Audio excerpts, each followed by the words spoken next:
Ouais, salut. Alors, en ce qui concerne le yoga, donc on joue essentiellement sur du magnétique.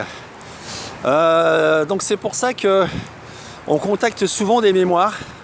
Et ces mémoires sont du matériel magnétique que notre corps conserve en lui, étant donné que notre corps a la composante électromagnétique aussi. Donc du coup, c'est des zones qui sont, qui sont programmées avec du magnétisme, de l'émotion, du mémoriel, exactement comme un disque dur. Voilà, exactement comme un disque dur informatique. Si on peut faire l'analogie avec l'informatique, moi ça me parle tout à fait ça. Voilà, donc quand on fait des exercices de yoga avec des postures, immobilisation, donc l'immobilisation va faire que ton attention va être très accentuée sur des exercices de respiration.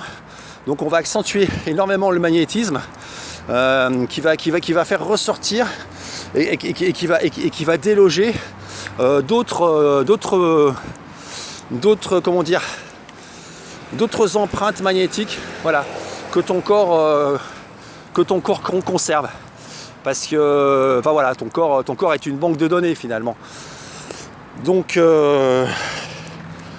voilà, donc c'est pour ça que lors de séances de yoga, on touche parfois des émotions, des mémoires. Et alors je sais pas si c'est bon ou je sais pas si c'est pas bon, mais en tout cas, une fois que ces mémoires sont activées, il faut faire quelque chose avec. Et c'est pas forcément évident de travailler le magnétisme corporel avec du magnétisme, ce que j'appellerais le magnétisme engendré par la pratique. Voilà. À mon sens, c'est beaucoup plus judicieux d'utiliser d'utiliser l'électricité pour déloger tout ça. Le magnétisme, à mon avis, n'est pas une bonne solution pour faire griller ces empreintes magnétiques. Voilà. Ce qu'il faut, c'est une bonne dose d'électrique, tout simplement. Donc cette dose d'électricité, où tu peux l'accumuler, mais ça c'est pas évident, à la longue, avec des exercices et des exercices qui vont faire que tel un petit condensateur gentil, tu vas te charger. Mais après, cette énergie-là, il faut pouvoir la canaliser, il faut pouvoir la garder en soi, ce qui est absolument extrêmement difficile, parce que le corps humain fuit de partout, énergétiquement. Donc ça veut dire que si tu n'as pas déjà la science de conserver ton énergie en toi, c'est pas possible en fait. Ce trop plein d'énergie que tu vas sentir tout de suite, tu vas le disperser très vite dans des conneries, quoi, dans des trucs. Tu vas l'évacuer ou en émotionnel, ou en mémoriel, ou dans la matière, en sexualité, je sais pas, il y a plein de façons de dépenser son énergie ou parler avec plein de gens, ou enfin voilà, voilà, il y a plein de façons.